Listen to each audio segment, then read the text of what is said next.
Bienvenue à cette formation Maelstrom. Aujourd'hui, dans notre série sur le constitutionnalisme et les droits, la question canadienne-américaine, est-ce que le Canada, 51e État, est possible en droit positif canadien? Quelles sont les règles en droit international? Et j'ai le plaisir de faire cette formation avec Frédéric Bérard. Bonjour Frédéric. Maître Michaud, bonjour.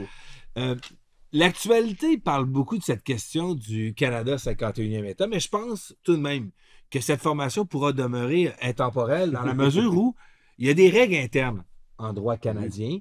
Hein, on le suppose qu'ils peuvent encadrer ces dispositions-là. Mais je vais aller plus loin. C'est que la question du Canada et des États-Unis comme deux pays distincts ou unis par une même constitution, même si elle est d'actualité aujourd'hui, n'est pas nouvelle. Hein? Si je peux me permettre un petit rapide repris historique, et c'est pour ça qu'on en parle aujourd'hui, c'est pour ça que je pense que ça pourra durer dans le temps. Hein? Dès la naissance des États-Unis, hein, la question du Canada, hein, est-ce que le Canada sera la 14e colonie, la 14e étoile indépendante, si on se replace là, lors de la guerre d'indépendance américaine, est venue dès le départ comme une question fondamentale. Benjamin Franklin est venu à Québec tenter de convaincre les Canadiens français d'embarquer. La première mouture de la Constitution américaine prévoyait la possibilité d'annexer le Canada comme 14e État indépendant. La guerre de 1812. Donc, dans notre histoire, il est quand même arrivé à plusieurs reprises que cette question-là se pose. Et là, elle se repose dans un nouveau contexte, dans un contexte où le Canada a maintenant des règles de modification constitutionnelle. Donc, j'avais le goût de vous entendre, j'avais le goût qu'on discute de ça. Et c'est pas vrai que c'est juste en 2024-25 que c'est d'actualité. Ce l'était au jour 1 de la Constitution américaine. La question qui se pose, c'est est-ce que Donald Trump est au courant de cette historique? Ça, c'est peut-être une autre histoire, un autre débat. C'est peut-être un autre débat. S'il est au courant, ben, il va peut-être faire comme Benjamin Franklin, débarquer, aller voir François Legault, puis lui dire « c'est le temps, puis ça va t'aider, let's go ». C'est une possibilité. Il y a quelque chose qui me dit, moi, qu'il y a quand même une distinction fondamentale entre Benjamin Franklin et Donald Trump. En fait, à vrai dire, il y en a beaucoup plus qu'une. Et il y en a-tu entre Papineau et Legault? Je dirais aussi, oui, probablement. Je sais pas dans quelle langue ils vont se parler, mais ça, c'est un autre débat. Oui, c'est sûr que comparer Trump à Franklin, c'est un peu hasardeux pour toutes sortes de raisons. Mais une chose est sûre, je dois vous dire, Maître Michaud, que lorsqu'on analyse l'histoire constitutionnelle, il y a toutes sortes, évidemment, de ramifications. Mais depuis le temps que je fais ça, c'est la première fois, je ne suis pas le plus optimiste de façon générale, mais c'est la première fois que je me pose cette question sérieusement. Est-ce que les États-Unis voudraient annexer? Okay. Mais je veux qu'on sépare les choses parce qu'on a une belle formation d'une heure. On a le temps. Non, mais on ne parle pas de séparation tout de suite. Hein. Mais prenons le temps quand même de bien cadrer le débat. Commençons par la question juridique, même en droit positif. Là. Oui. Oublions l'annexion. Si le Canada et les États-Unis, hein, comme ça avait été discuté lors de la naissance des États-Unis, hein, souhaitaient faire un pays, mais démocratiquement. Hein, si le Canada disait « je veux me joindre aux États-Unis » et non pas les États-Unis qui envahissent le Canada. Hein, si le Canada décidait de se joindre aux États-Unis, de dire on sera la 51e État. Est-ce que ce serait possible? Deux, comment ça fonctionne? Et j'ai hâte de vous entendre. Parce que, c'est bon, on ne parle pas d'envahir, parce qu'on reparlera de ça après, mais vraiment là, au sens démocratique et constitutionnel du terme. Est-ce que ce serait possible? Si oui, comment? Ben, en fait, il faut savoir que au Canada, le référendum, comme à peu près partout ailleurs, hein, pas systématiquement, mais bien souvent, un référendum n'a pas de pouvoir contraignant sur le politique. C'est un pouvoir qui est... En fait, c'est un mécanisme de consultation qui influence nécessairement le politique, mais il n'y a pas nécessairement obligatoirement... Vous n'êtes pas nécessairement... Ben, non, je suis d'accord avec vous, mais ce que je veux juste comprendre, c'est que, dans le fond, ce que vous nous dites, c'est qu'un référendum ne crée pas l'état du droit. Voilà, exactement. Okay. Et puis, par exemple, si on prend juste...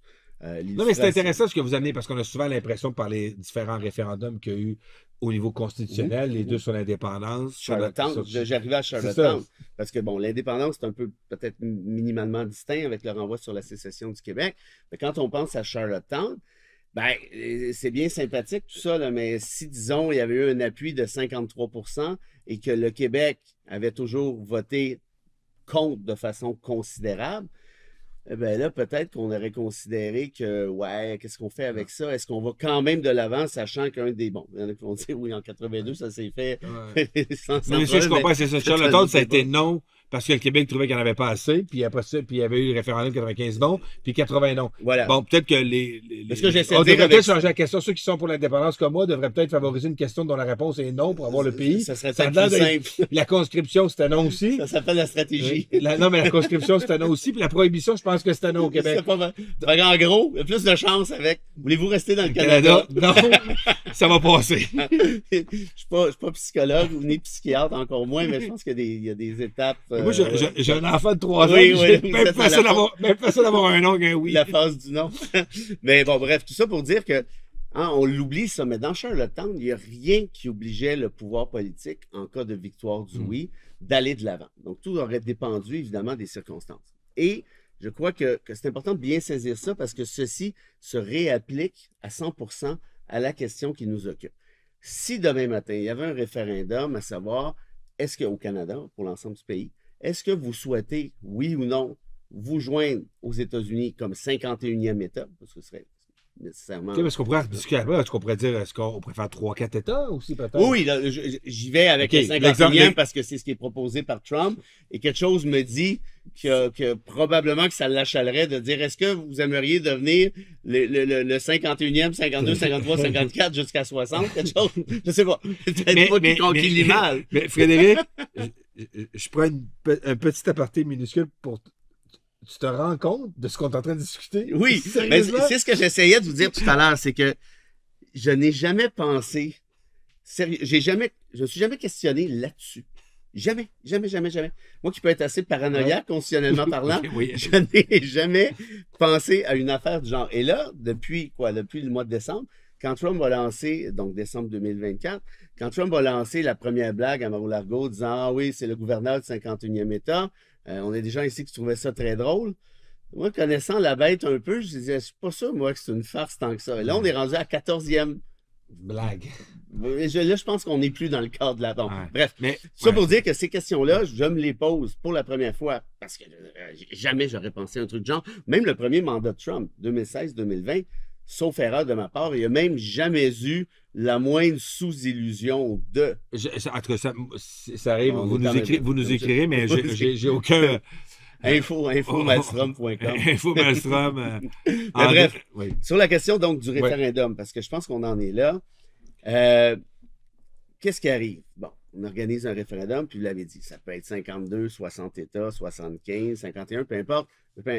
De toute évidence, la question sera posée pour l'ensemble du pays. Ça, c'est important de le comprendre. Ça va être un référendum pan-national, nécessairement. Pan-canadien. En fait, national, pan-canadien. Et là, les gens répondent oui, les gens répondent non. S'ils répondent non, techniquement, théoriquement, évidemment, c'est réglé. C'est réglé de manière... On parle la même affaire. Abordons plus tard une annexion forcée. Exact. Démocratiquement, il y a un référendum qui dit... Mais la majorité de la population canadienne ne veut pas. Bon. Donc, voilà. Mettons qu'il y a un référendum, oui, à 60%. Voilà. Mais là, tout dépendra. Il est distribué comment? Alors, c'était ma prochaine question. Est-ce que chaque province aura son mot à dire? Comment ça fonctionne? Bon. Là, évidemment, un référendum, c'est un outil de consultation. Si, disons, par magie, là, pour le plaisir de la question... Et de la compréhension. Chaque province vote oui à 60%. Là, c'est déjà pas mal plus simple. Mais le Canada étant ce qu'il est, hein, un agrégat et là, on aime ou on n'aime pas, là, c'est pas ça la question, mais un agrégat de population, une nation avec le Québec, qui pense différemment. On pense souvent que nous, le Québec versus le reste du Canada, comme on l'appelle, ou le Canada anglais avec un certain dédain.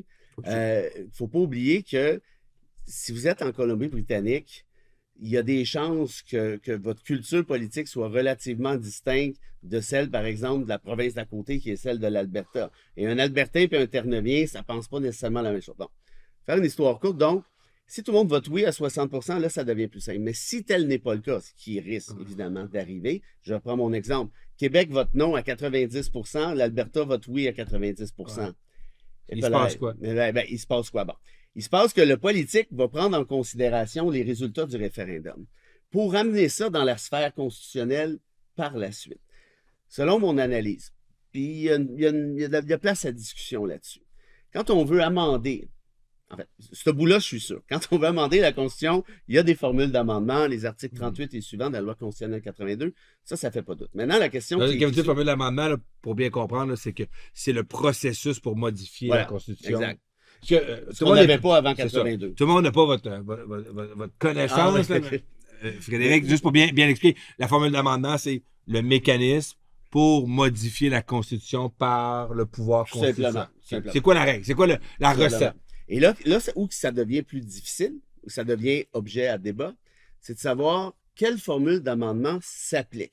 Parce qu'on s'entend bien qu'il y a plusieurs sujets à la Constitution qui amèneront, dépendamment, plusieurs véhicules d'amendement possibles. Alors là, disons que le référendum, on refait une histoire courte, c'est oui à 60%, paf. Quelle sera la formule d'amendement invoquée? Ce que je comprends, c'est que il y a certaines choses pour être modifiées qui ne demandent pas le même type d'accord. Exactement. Alors, on peut juste nous expliquer un peu ce qu'on a. Allons-y pour parler.